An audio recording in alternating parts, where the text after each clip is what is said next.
Fil-programm tal-lum se nħarsu lejn arkivji differenti minn dawk li rajna sissa.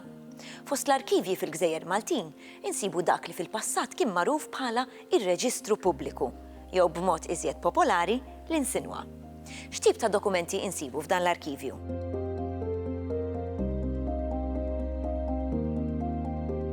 Illum dan l-arkivju jagħmel parti minn Identità Malta. Dan l-arkivju ġie mwaqqaf f'nofs is-seklu 19. Għalkemm mhux fost l-eqdem arkivji li għandna, huwa ewlieni fejn jidħlu l-istejjer ta' individwi u familji. B'hekk huwa kruċjali meta ssir riċerka ta' natura ġeneoloġika. Immorru ftit lura fi żmien biex nifhmu meta u għaliex twaqqaf dan l-arkivju. L-idea ta' reġistru pubbliku hija illi l-istat ħanajdu hekk għall-ewwel darba jibda jkollu rekord dwar in-nies illi jamministra, jiġifieri id-nies illi jgħixu f'dak il-pajjiż. Jiġifieri għandek attentat biex il-gvern, l-amministrazzjoni ċivili tal-pajjiż ikollha dettalji ta' natura ta' statistika dwar il-popolazzjoni u allura għandek il-kunċett ta' reġistru pubbliku. F'nofs is-seklu 19 Malta kienet kolonja Ingliża. X'sistema kien hemm fl-Ingilterra f'dan iż-żmien?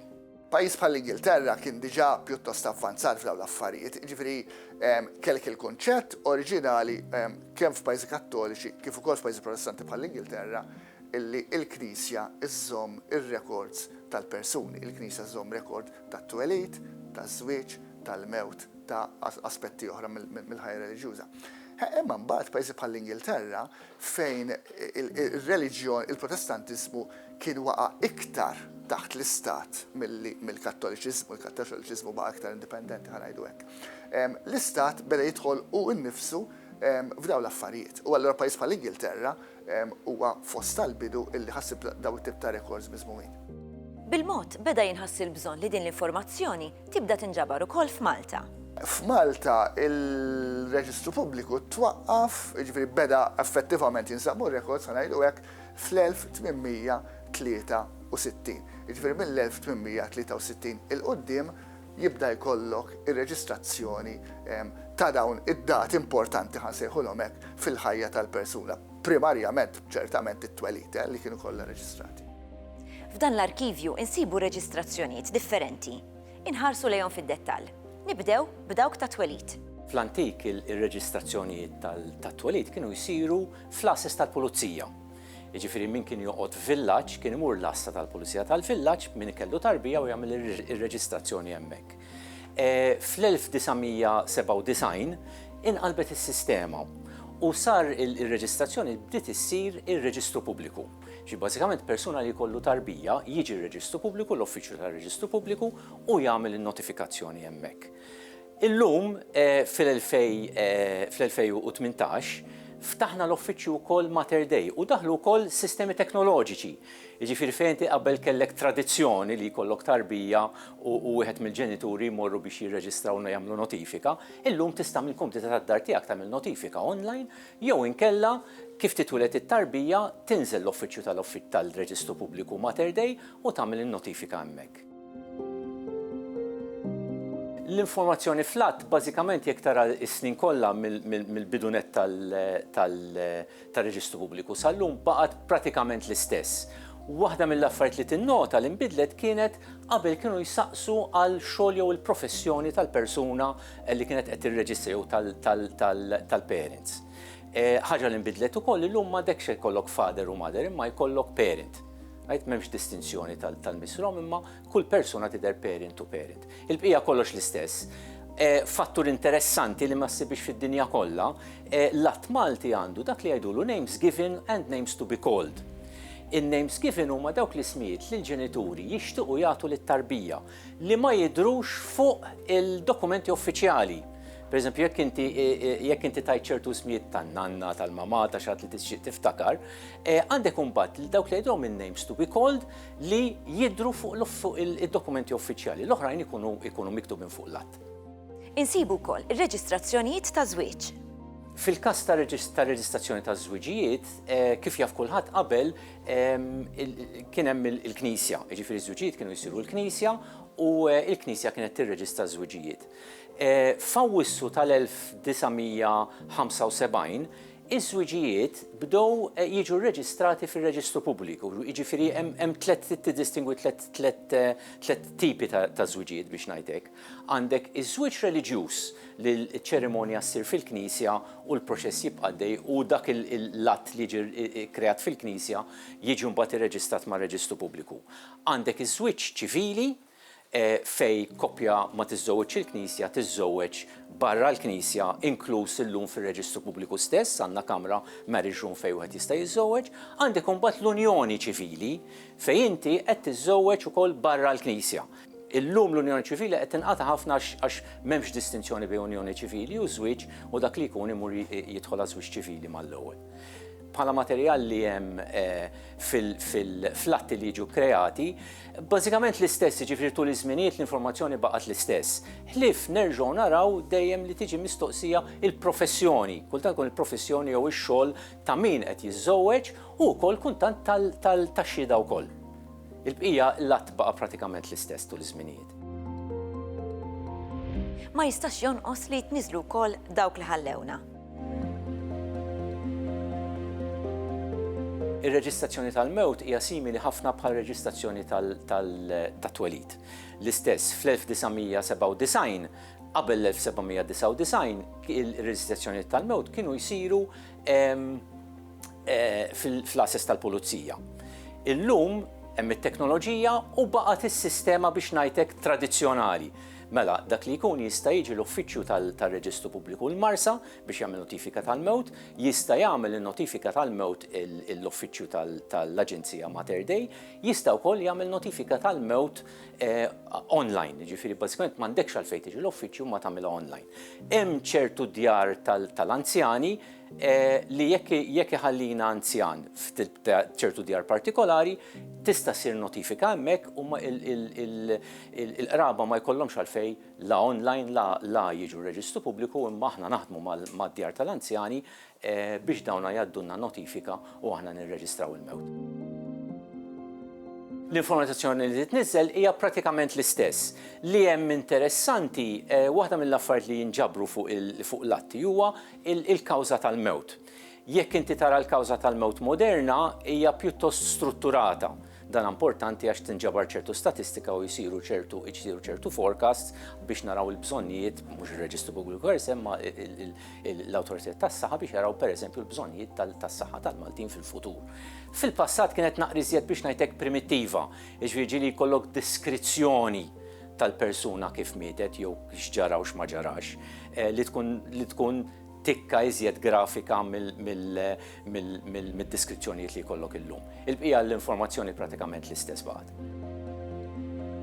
Din l-informazzjoni għadha tinġabar sal-lum. Illum ovvjament daħlet it-teknoloġija, jiġifieri għandna sistemi elettroniċi, l-atti u l-karti biex ngħidlek l-atti li jiġu kreati, jiġu preservati imma ma tantx jintużaw, jiġifieri kollox jintuża b'mod elettroniku. L-informazzjoni li jkollhom bżonn in-nies li jaħdmu r-Reġistru Pubbliku jew iċ-ċertifikati li jiġu ġenerati mir-Reġistru Pubbliku li qabel kienu jinkitbu wkoll bl-idej, illum joħorġu b'mezz elettroniku, ġifieri bażikament illum tista' tiġi r-Reġistru Pubbliku l-Marsa torna ċertifikat u jingħatalek dak il-ħin stess. Hemm ukoll l-online ordering system, ġifieri inti tista' torna fuq www.certifikati.identità, inti tista' torna ċertifikat online. Minn barra r-reġistrazzjonijiet insibu materjal ieħor arkivistiku. Tul iż-żminijiet ir-Reġistru Pubbliku kabbar ftit biex ngħidlek il-funzjoni tiegħu. Fejn qabel kien twelid, fejn qabel kien stati ċivili, illum kabbar ftit iżjed skont il-leġislazzjoni li daħlet tul iż-żminijiet. ċerti affarijiet li nagħmlu aħna, mhux se jkunu familjari għat-telespettaturi bħal Form V, Form WW u formoli oħra, huma talbiet tal-pubbliku biex jagħmel tibdil flatt biex jirrifletti r-realtajiet tal-lum. Pereżempju, jekk inti użajt ċertu isem tul iż-żmien u għandek l-identity card b'dak l-isem antik u inti ma jirriflettix l-isem li għandek inti fuq l-att tat-twelid tiegħek, formola li tiġi maħruġa mir-Reġistru Pubbliku, dak l-isem jista' jiġi updated biex jirrifletti r-realtajiet tiegħek illum. Il-bqija il-funzjonijiet baqgħu pratikament l-istess, daħlu wkoll biex ngħidlek il-ċertifikati tal-koabitazzjoni li hija xi ħaġa relattivament ġdida u dak jintħarġu mill-Reġistru Pubbliku u hija funzjoni oħra bażikament fej is-servizzi nagħtu l-poplu kiber ftit iżjed. Il-ġbir tal-informazzjoni huwa parti mill-formazzjoni tas-soċjetà. X'informazzjoni oħra bdiet tinġabar? Jekk inti tara tul iż-żminijiet, jekk inti tara reġistri tal-bidu huma reġistri u atti bażiċi. Ġifieri jkollok karta waħda li turik bażikament twelid ta' persuna, żwieġ ta' persuna u mewt ta' persuna, ġifieri jkun hemm 3 stadji separati differenti. Illum il-ħajja tal-bnedem saret iżjed komplessa u differenti. Għandek per eżempju d-divorzju, għandek is-separazzjoni, għandek it-tibdil fil-kuljum meta xatt jiddivorzja jew meta jiġi separat. Daw kollha huma informazzjoni ġdida li bdiet tinżamm għand ir-Reġistru Pubbliku. Informazzjoni oħra tinżamm fir-Reġistru Pubbliku hija kuntratti u sentenzi tal-qorti. Dawna jintużaw għax il-qorti tordna lir-Reġistru Pubbliku jagħmel xi annotazzjoni fiċ-ċertifikati jew flatti biex ngħidlek li mbagħad jiġu riflessi fiċ-ċertifikati biex dawna jirriflettu l-istat attwali ċivili tal-persuna partikolari. Tajjeb li wieħed ikun jaf li r-Reġistru Pubbliku il-lingwa li kienet intużat mhux dejjem l-istess lingwa, mhux dejjem l-Ingliż jew il-Malti, imma fi żminijiet kien hemm ukoll notifiki kollha twelid, żwieġ u mewt li kienu jittieħdu wkoll bil-lingwa Taljana. Dawn huma sbieħ ħafna, ġifieri anke l-antika qabel ma daħal il-computerization, dawna kienu miktubin bl-idej u għandna eżempji sbieħ ħafna ta' ċertifikati ta' atti li huma miktubin b'dan mod. Importanti li wieħed jaraf ukoll it-tip ta' ċertifikati, bażikament joħorġu żewġ tipi ta' ċertifikati, għandek dak li ngħidulu l-full. Il-full huwa kopja tal-att, jiġifieri jekk inti ħassaqsi għal ċertifikat li l-att tiegħu sar fi żmien meta l-att inkiteb bit-Taljan, iċ-ċertifikat li ħanatuk għal volja llum dan ħajkun miktub bit-Taljan, jiġifieri bil-lingwa Taljana. Allura inti l-att huwa eżatt kopja ta' kif ħareġ ċertifikat huwa kopja eżatt tal-att kif inkiteb f'dak iż-żmien. Fil-każ tal-estrat huwa differenti. Fil-każ tal-estrat il-lingwa tkun Ingliża, l-informazzjoni xorta tkun l-istess, ikollu informazzjoni inqas, tkun informazzjoni bażika, ċertifikat żgħir da jkun mhuwiex kopja tal-att imma informazzjoni meħuda mill-att biex jirrifletti l-istat attwali tal-persuna. L-att li għandu sabiħ il-kbir, jiġifieri ċertifikat il-kbir, isom isu l-istorja tal-persuna, jekk inti kellek xi annotazzjoni dik ħatider u ħatider l-istorja kollha tagħha. L-estratt huwa is-sitwazzjoni attwali tal-persuna bħalissa. Qabel dan l-arkivju insibu l-arkivji parrokjali. Huma simili ma' dawk tar-Reġistru Pubbliku? Aħna dejjem ngħidu għax għandek ir-Reġistru Pubbliku jekk għandna bżonn ċertifikat ta' twelid eċċetera mir-Reġistru Pubbliku. Ir-Reġistru Pubbliku ħafna drabi huwa ferm iktar riċenti minn tip ta' records oħra li huma ir-records ekklesjastiċi, ir-records tal-Knisja. Ir-records tal-Knisja fil-kuntest Kattoliku imorru lura mill-inqas għas-seklu 16. Jiġifieri inti għandek il-Konċilju ta' Trentu u l-Konċilju ta' Trentu fost il-ħafna regoli li waqqaf kien isma' irdu nkunu iżjed stretti dwar iż-żamma tar-records tan-nies Kattoliċi. Jiġifieri fejn tidħol il-Knisja primarjament l-interess mhuwiex ċivili, il-Knisja jinteressa primarjament mhux id-data tat-twelid, il-Knisja interessa id-data tal-mamudija, il-Knisja interessa id-data tal-griżma, taż-żwieġ naturalment, iż-żwieġ kanoniku u tal-mewt. Jiġifieri dawn ir-records pajjiżi Kattoliċi kienu jinżammu sekli qabel ma bdew jinżammu mill-istati. Jekk nieħdu l-kuntest Malti, jiġifieri Malta, l-parroċċi kollha, l-parroċċi antiki Maltin, lejn tmiem is-seklu 16 ħatibda ssib dawn ir-records. Għandna xi parroċċi, xi ftit parroċċi, tiftakar tajjeb għandek il-Katedralli Mdina u għandek postijiet bħal Naxxar fejn għandhom records minn daw li jmorru lura saħansitra qabel il-liġijiet, ir-regolamenti ħansejħulhom hekk tal-Konċilju ta' Trentu. Jiġifieri dan huwa materjal importantissimu għandix ngħidu. L-introduzzjoni tar-Reġistru Pubbliku kienet importanti għaliex mhux kull persuna kienet Kattolika. Malta pajjiż Kattoliku b'amministrazzjoni mhux Kattolika. Jiġifieri inti mill-1100 l qudiem għandek il-ħakma Ingliża f'Malta għal bidu protettorat wara ssir uffiċjali bħala kolonja Ingliża. U allura għall-ewwel darba ħanajdulha fl-istorja tagħha Malta, pajjiż Kattoliku, immexxi minn gvern li mhuwiex Kattoliku. Naturalment l-Ingliżi kellek il-perjodu Franċiż ukoll qabel, imma għall-perjodu ta' żmien ħanajdu hekk hija l-ħakma Ingliża. L-Ingliżi naturalment kienu għadu ħafna attenti biex ma jirfsux fuq l-aspetti kattoliċi, biss ċertament f'ċerti affarijiet, f'ċerti modernizzazzjoni ħanajdu hekk, f'ċertu ħolqien ta' sistema burokratika moderna, l-Ingliżi imxew ukoll. U dina naħseb jiena hija eżempju minnhom. Jiġifieri l-Ingliżi setgħu qalu isma' ir-rekords Malti l-hom jinżammu mill-Knisja 300 sena nibqgħu hekk, imma ma sarx hekk. Jiġifieri l-Ingliżi daħlu s-sistema ta' reġistrazzjoni. Bħalma daħlu l-Ingliżi wkoll pereżempju is-sistema ta' ċensiment illi kull 10 snin il-popolazzjoni ta' Malta, dawn huma mezzi illi jindikaw il-kreazzjoni ta' sistema amministrattiva, sistema burokratika bil-mod ħansejħulu hekk proto-moderna. Bejn l-1989 u l-1996, ir-Reġistru Pubbliku organizza qatt ta' eżibizzjonijiet dwar Maltin magħrufa.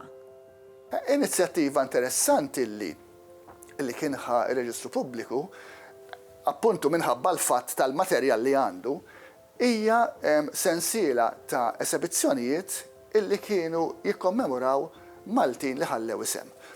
Maltin li ħallew isem f'aspetti differenti. Maltin li taw sem fil-ħajja politika, Maltin li taw sem mill-aspett letterarju, mill-aspett kulturali, mill-aspett mediku. U allura għandek ir-records, l-informazzjoni dwar dawn il-Maltin illi tinsab appuntu fir-Reġistru Pubbliku, illi kienet tkun esibita, allura għandek iċ-ċertifikat oriġinali tat-twelid, ir-reġistrazzjoni oriġinali tat-twelid, taż-żwieġ, f'każ ta' żwieġ, tal-mewt, eċċetera. Imma kien ikun hemm ukoll ħafna drabi affarijiet anki personali tal-persuna. Jiġifieri kienu jkunu esibizzjonijiet interessanti, esibizzjoni ħajjin, fis-sens li inti qed tara mhux biss il-karti li jinżammu appuntu f'dan l-arkivju, imma anki oġġetti, anki artefatti li kienu marbuta ma' dawn il-persuni. Xi ħaġa li baqgħet permanenti avolja dawn l-esibizzjoni ta' għaddew kienet il-pubblikazzjoni ta' il-kodba illi kienu jfakru kull esibizzjoni. Għandek madwar 24 minnhom dawna, jiġifieri 24 persuna, 24 Malti illi taw kontribut f'kull fosma daqshekk differenti illi kienu joħorġu wkoll daw il-pubblikazzjonijiet illi għadhom sallum importanti, ġifieri mill-lat ta' riċerka, mill-lat ta' storja biografika, ċertament huma ta' importanza. Għaddew kważi 30 sena mill-aħħar eżibizzjoni, x'sar minnhom? Dawn l-esibizzjonijiet kienu organizzati mill-Reġistru Pubbliku. Kellek persuna li kienet ġejja mill-ċivil ukoll, Lino Koxkieri li ħallina xi snin ilu, Lino Koxkieri ta' kontribut kbir f'oqsma diversi, inkluż kienu ukoll il-persuna illi ħadem ħafna, ħanajdu hekk, biex saru dawn l-esibizzjonijiet.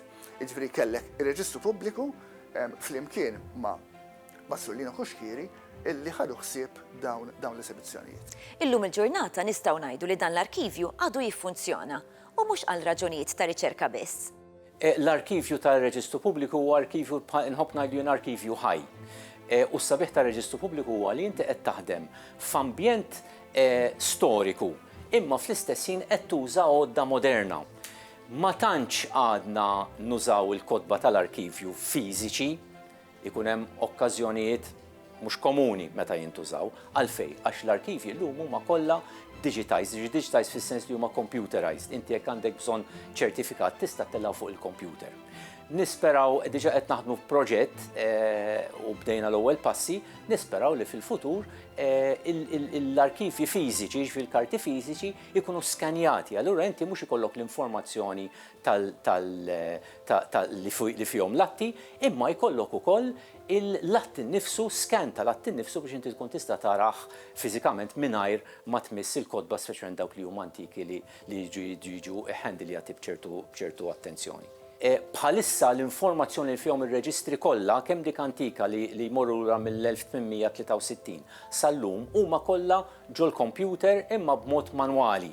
Inti ma tarax meta tidħol biex tfittex l-informazzjoni, ħassib l-informazzjoni li hemm fuq l-att. Waħda mill-proġetti futuri tagħna huwa li u diġà bdejna xi ħaġa żgħira huwa li inti tara l-att innifsu. Jiġifieri jekk dana qed tfittex wieħed tal-1900 li dana sfar ftit immandu kitba sabiħ, inti ħatara dak m'intix ħatara il-typing li hemm fis-sistemi bħalissa u nisperaw li eventwalment ukoll dak it-tip ta' ċertifikati naqduhom mas-sistema elettronika li għandna bħalissa li inti tkun tista' tara tnejn flimkien. Huwa possibbli li ssir riċerka ta' natura storika u ġeneoloġika fih? Huwa possibbli u nieħdu pjaċir meta jiġi xi ħadd biex jagħmel riċerka. L-importanti li nippruvaw nagħmlu nippruvaw kemm jista' jkun nużaw mezzi elettroniċi biex ma mmissux l-arkivi, biex ma mmissux il-reġistri. Fejn ikun hemm bżonn imbagħad nużaw ir-reġistru wkoll biex dak li jkun ngħinuh biex jaqgħad jew isib dak li jkun qed ifittex. Arkivji bħal reġistru pubbliku huma imprezzabbli. Fihom insibu stejjer mhux biss ta' individwi imma ta' soċjetajiet passati. Din l-informazzjoni tgħinna nifhmu minn fejn ġejjin. B'hekk wasalna fit-tmiem ta' programm ieħor. Narawkom għal-limis.